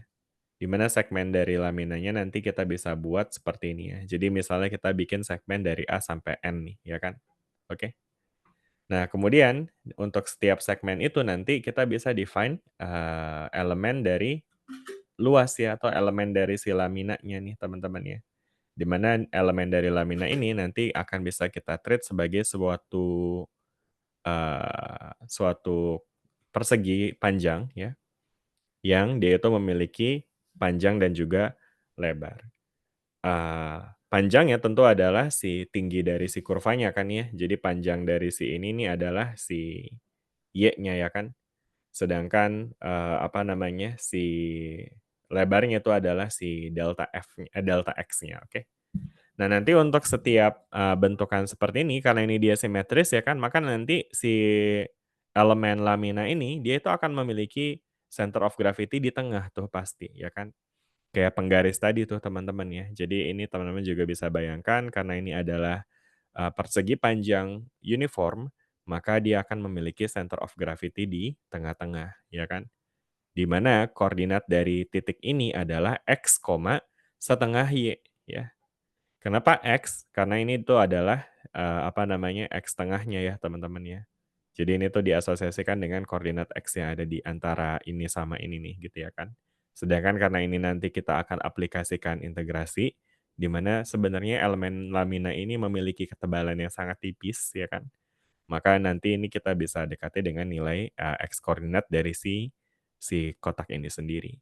Sedangkan Y koordinatnya itu adalah setengah dari Y nih teman-teman ya. Karena ini kan again di tengah-tengah ya. Sedangkan tadi kan tinggi dari si kotaknya itu adalah Y kan, atau Fx ya. Maka ini dia jadinya setengah dari si Fx ini teman-teman, gitu. Oke, jelas nggak sampai sini nih teman-teman? Ya, mudah-mudahan ya. Nah berikutnya, udah deh kita tinggal formulasikan. Jadi dengan kayak gitu nantinya kita bisa hitung tuh. Karena tadi kita define apa namanya si laminanya ini bisa kita cari ya total momennya dengan M dikali sama XK minus A ya. Nah maka jika A-nya itu adalah si pusat apa namanya si titik center of gravity ya, yang bisa kita define pakai X bar sekarang kalau kita mau define pakai integrasi itu ya. Jadi ininya ini kita definisikan dengan istilahnya ini X bar ya. X bar ini adalah X koordinat dari si, center of gravity-nya ya kan. Nah maka nanti kita bisa nyatakan seperti ini di bagian sininya ya. Nah sedangkan ini adalah MK ini adalah tadi ya teman dalam konteks, lamina yang kita buat partisi, MK ini adalah elemen dari si massa si setiap, segmen lamina ini gitu ya. Yang kemudian di bawah sini dituliskan dengan delta M, kayak gini nih teman-teman, oke? Gitu ya. Nah maka dari sini nanti kita bisa nyatakan seperti ini, jadi ini adalah ekspresi yang sama dengan yang ada di atas ini ya kan. Nah, sedangkan delta M-nya ini itu bisa kita define pakai formulasi dari yang kita define di atas tadi ya, di mana M sama dengan sigma kali A gitu kan ya. Berarti nanti apa namanya, delta M itu bisa kita define juga pakai sigma atau delta dikali sama delta A ya. Oke. Gitu teman-teman ya. Nah, sedangkan delta A ini adalah apa? Delta A ini adalah luasan si segmen laminanya ya kan ya. Sedangkan dalam hal ini segmen lamina itu memiliki luasan apa namanya? Ya ini ya, luas dari si segmen lamina ini adalah ya si Fx-nya dikali sama delta X ya kan ya. Jadi Fx dikali sama delta X. Itu adalah si luasan dari si segmen laminanya ya. Nah, jadi Fx dikali delta X ini, Fx dikali delta X ini itu menggambarkan luasan dari lamina ya. Jadi mungkin balik lagi tadi ya saya recall, ini tadi delta M itu adalah sigma dikali delta A ya kan ya. Nah, sedangkan delta A-nya itu adalah Fx dikali delta X kan ya. Nah, maka nanti kita bisa tuliskan jadi kayak gini nih teman-teman ya. Oke, jadi yang warna merah itu adalah ya ini ya, ekspresi dari si delta M-nya gitu ya. Oke, jelas nggak teman-teman sampai sini? Mungkin kita konsisten aja deh pakai warna hijau ya. Jadi ini itu menggantikan si delta M-nya ya. Nah ini ya teman-teman. Oke, ada pertanyaan nggak ya sampai sini dulu sebelum kita lanjut nih? Udah ya? Clear ya teman-teman ya? Nah, dari sini, ini adalah untuk si X-nya kan ya. Nah, sedangkan Y-nya juga sebenarnya mirip-mirip kayak gitu tadi caranya ya, di mana, di sini kita punya, koordinat Y dikurang sama si apa namanya, eee, koordinat dari si center of gravity-nya nih, si Y bar-nya ini, ya kan. Nah, ini ekspresi delta M-nya juga sama ya, dibongkar menjadi seperti ini, ya kan. Nah, sedangkan ini tadi apa namanya, ekspresi untuk YK ini teman-teman, itu bisa kita peroleh dengan F dibagi dengan 2 karena yang tadi nih teman-teman ya. Jadi si titik pusatnya itu tuh dia ada di setengah F, setengah dikali dengan F ya, setengah dari tingginya gitu ya. Makanya jadi ini diganti jadi seperti ini. Oke, jadi mungkin kalau saya kasih color code untuk yang ini ya, ini tuh referring ke sebelah sini ya. Sedangkan yang Y-nya ini jadi F/2 itu karena posisi dari, center of mass dari segmen laminanya itu ada di tengah-tengah ya, di tengah-tengahnya si Y gitu ya, setengahnya Y. Oke? Udah ya, jelas ya teman-teman sampai sini? Mudah-mudahan. Nah, sekarang dari sini, kita bisa ubah deh ekspresi ini menjadi ekspresi integral ya, karena, dengan mendekati di mana summasi ini kita lakukan dengan n menuju tak hingga ya, nah maka nanti kita bisa nyatakan dengan menggunakan, notasi integral ya. Di mana, momen gaya dari, si X itu harus sama dengan segini dan ini sama dengan segini ya. Dan kemudian again ini yang lagi kita hitung adalah momen gaya ya atau momen massa ya, di mana tadi supaya bisa dapetin si center of gravity-nya, mereka semua nih harus bernilai 0 nih teman-teman ya. Ini harus sama dengan 0, ini harus sama dengan 0 nih ya. Karena tadi again kita mau define, center of gravity-nya ya. Nah ini, jadi untuk nilai masing-masing ini dia harus bernilai sama dengan 0 nih semuanya nih, oke? Gitu ya. Nah sehingga kalau misalnya ini harus bernilai sama dengan 0 ya kan, nah maka nanti teman-teman bakal bisa lihat nih mungkin untuk ekspresi yang pertama ya, kalau di sini ini harus sama dengan 0, integral dari X minus X bar sigma Fx dx ya, dari A sampai B, itu harus sama dengan 0 ya. Maka ini dalam notasi integral bisa kita pecah nih ya kan. Karena kan ini ada pengurangan ya teman-teman ya. Dia nanti berarti kita bisa pecah jadi integral dari AB ya kan. Kemudian di sini kita akan punya X sigma Fx dx dikurang dengan integral dari X bar d Fx dx dari A sampai B juga. Dan ini harus sama dengan 0. Gitu. Jelas nggak teman-teman sampai sini? Ini kita lagi nge-expand bagian yang ini aja ya. Dan kemudian ini kan dia harus sama dengan 0 ya. Nah, maka ini kita bisa buat seperti ini. Oke? Nah ya. Nah, terus kemudian tentu ini nanti akan jadi ini tetap ya seperti ini ekspresinya. Nah, sedangkan karena ini dia sama dengan 0, maka kita bisa nih pindahkan suku keduanya ke sebelah kanan ya, sehingga ya ini dia akan jadi sama dengan ini, gitu. Oke, jelas nggak teman-teman sampai sini? Oke. Nah, dari sini kita bisa lihat ini adalah sebenarnya nih X bar ini adalah tadi kan si pusat atau center of gravity-nya itu kan ya, yang mana nilainya konstan nih, ya kan. Nah, sehingga karena dia nilainya konstan, maka ini kita bisa keluarkan dari ekspresi integral gitu ya. Sehingga kalau kita keluarkan ini dari integrasi, maka yang tersisa adalah ini, kemudian ini ada di luar gitu ya. Jelas nggak? Oke. Nah, udah deh dari sini nanti kita bisa nyatakan formulasi untuk mencari si X bar ini, which is si X koordinat dari si center of gravity ya. Yang bisa kita dapat dengan ini dibagi aja dengan ini gitu ya. Oke. Kayaknya ini agaknya kita harus kecilin deh. Mungkin segini ya. Dibagi dengan nah ini ya, integral dari dibagi dengan ini ya. Di mana ini sebenarnya tidak lain tidak bukan ini adalah total massa ya, teman-teman ya. Kalau teman-teman lihat. Bentar ini saya kecilin lagi dulu deh, bisa nggak sih dikecilin? Nah, gitu ya. Nah, gitu ya teman-teman. Nah, ini adalah si center of gravity-nya, ya kan? Oke? Udah ya. Nah, nanti teman-teman juga bisa lakukan hal yang sama sih sebetulnya untuk yang bagian Y-nya ya. Oke. Nah, cuman nanti hasil akhirnya memang mungkin agak sedikit berbeda ya, di mana untuk yang Y-nya itu nanti hasil akhirnya itu akan jadi seperti ini teman-teman. Mungkin saya akan langsung kasih bentuk akhirnya ya. Jadi bentuk akhirnya akan jadi seperti ini teman-teman ya. Jadi untuk yang X itu adalah seperti yang barusan kita punya ya kan di sebelah sini.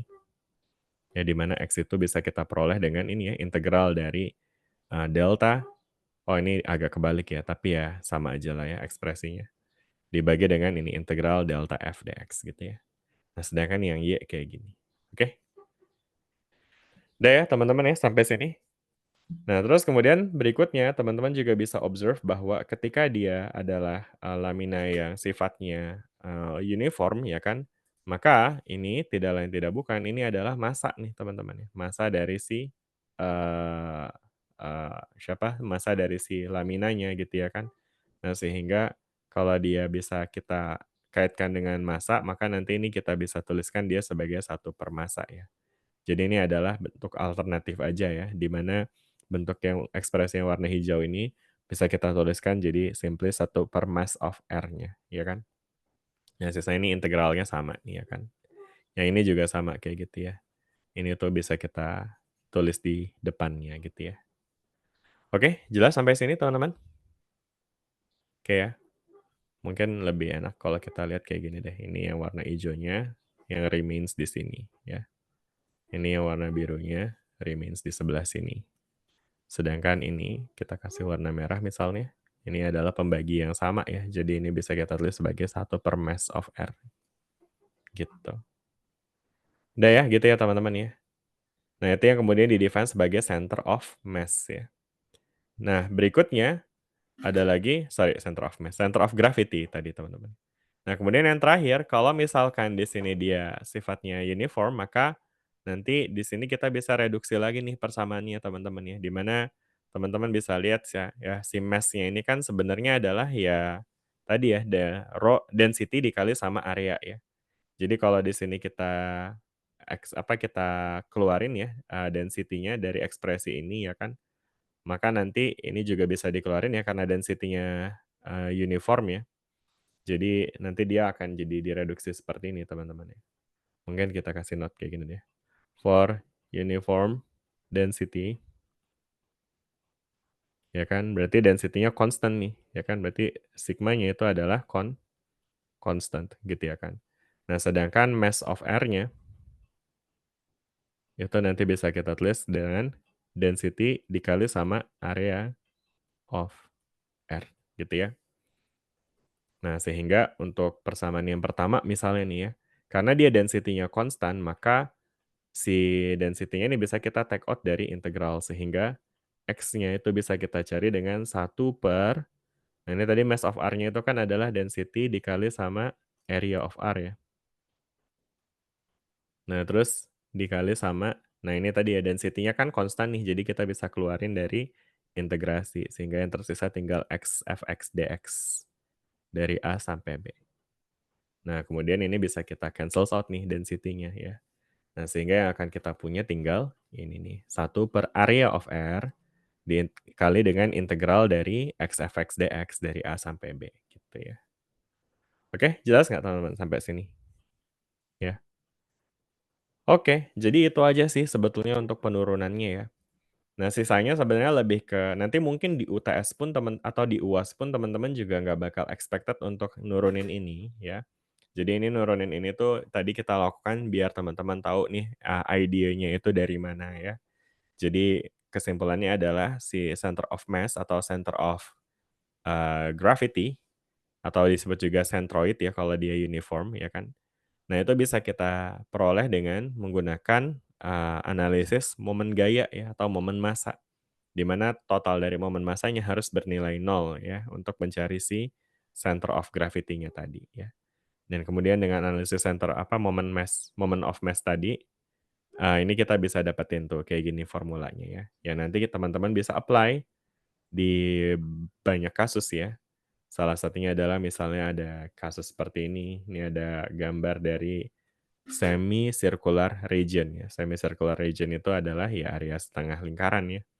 Nah, jadi soal ini dia nanyain di mana center of gravity dari semi-circular region kayak gini. Nah, ini tinggal kita apply aja pada akhirnya rumus yang tadi ya. Jadi kita bisa cari tuh di mana si, center of X-nya sama center of Y-nya. Nah, kadang teman-teman nggak perlu nyari semuanya, karena dari simetrisitas bentuk sebetulnya udah bisa kelihatan somehow. Kayak misalnya bentuk kayak gini nih. Ini kan dia simetris secara, horizontal ya. Maksudnya dia simetris terhadap sumbu Y ya kan. Maka teman-teman bisa bayangin ini dia pasti ada di sekitar sini nih, si center of gravity-nya, oke? Ya, si center of gravity-nya pasti ada di sini, sehingga kalau dia punya koordinat X, Y ya kan, nah X-nya udah pasti 0 nih, karena dia di tengah-tengah sini ya kan. Jelas nggak sampai sini? Ya. Jadi, kadang untuk benda-benda yang memang udah bisa kelihatan simetrisitasnya itu teman-teman bisa langsung menentukan ya, center of mass untuk benda tersebut itu ada di mana. Itu untuk X-nya ya. Sedangkan kalau untuk Y-nya, nah ini mungkin harus pakai dievaluasi ya. Dan cara evaluasinya ya tadi nih pakai formulasi yang ada di sini, gitu. Oke, that's it maybe for today guys. Any question? Ada pertanyaan sampai sini? Cukup ya? Kita udah lumayan banyak bahas hari ini. Aman, Tadi Pak. kita udah bahas ya, terima kasih. Tadi kita udah sempat bahas juga PR yang kemarin ya. Dan untuk bab yang mungkin belum sempat dibahasin di kelas, jadi mungkin untuk selanjutnya silakan teman-teman kerjakan latihan dari, exercise 5.7 ini ya. Jumlah soalnya masih sama, 12 soal seperti biasa, karena idealnya memang kuliah ini ada 3 SKS, jadi harapannya 1 SKS yang tersisa teman-teman bisa gunakan untuk berlatih mandiri ya. Oke, jelas ya teman-teman ya, dan again pesan saya lagi ya, kayaknya saya selalu berpesan hal ini bahwa, memang pada akhirnya, pembelajaran di kelas itu nggak bakal bisa langsung membuat teman-teman jago gitu ya. Makanya ada penugasan yang harapannya dengan penugasan tersebut teman-teman jadi lebih mahir untuk menerapkan apa yang udah kita pelajarin di kelas ya kan. Dan untuk mengerjakan tugas itu ada banyak cara ya teman-teman ya. Teman-teman bisa ngerjain sendiri sambil merenung sampai dapat, bisa lewat baca-baca, bisa juga nanya sama temen ya kan, atau bisa juga nanya sama AI ya kan. Saya yakin ada yang nanya kayak gitu ya kan. Dan itu nggak apa-apa, saya bolehkan, tapi pastikan bahwa apa yang teman-teman tuliskan itu teman-teman sudah pahami gitu ya. Jadi kalau misalkan nih, teman-teman diskusi sama AI, ChatGPT, saya harap teman-teman jangan cuma nulisin apa yang dikasih, tapi teman-teman coba untuk ngertiin ya. Misalnya ada bagian yang teman nggak ngerti, tanya aja sama ChatGPT-nya, dia pasti jawab kok. Nggak usah nggak enakan sama ChatGPT ya, teman-teman ya. Jadi ditanya aja, pastiin teman-teman ya mendapatkan ya manfaat dari mengerjakan PR itu, yaitu teman-teman mengerti gitu ya bagaimana cara untuk menyelesaikan soal tersebut gitu. Sehingga suatu ketika teman-teman perlu untuk menerapkan teknik tersebut, misalnya nanti di skripsi gitu ya kan, atau mungkin di ujian-ujian, ya karena mungkin UAS nanti juga mungkin kita bakal masih online lagi ya. Tapi tetap teman-teman harapannya bisa untuk mendapatkan manfaat terbaik dari perkuliahan ini gitu ya. Jelas nggak teman-teman sampai sini? Ya? Oke ya. Dan dengan demikian saya berharap di pembahasan PR kita besok, ketika saya panggil randomly nama, teman-teman bisa jelasin ya apa yang dikerjain, oke? Sip. Oke kalau gitu udah aman 9.40. Mungkin kita sampai sini dulu. Terima kasih banyak teman-teman semua. Ada yang ingin bertanya sebelum kita akhiri perkuliahannya? Cukup semuanya? Baik, kalau udah cukup mungkin kita Cukup, boleh Pak. absen penutup lagi nih teman-teman, boleh nyalain kameranya lagi, saya pengen capture lagi. Karena kayak tadi pas pagi belum pada datang ya. Nah ini hari ini udah berapa? Udah ada 24 ya yang hadir. Oke, semuanya hitung. Saya hitung mundur ya. 1, 2, 3. Cekrek. Oke, saya taruh di bawah sini kali ya. Oke. Oke deh, kalau gitu mungkin cukup ya sampai sini dulu. Terima kasih semuanya, sampai ketemu lagi di pertemuan kita minggu depan. Sehat-sehat semuanya, assalamualaikum. Waalaikumsalam. Terima kasih. Terima kasih Pak. Terima kasih, Pak.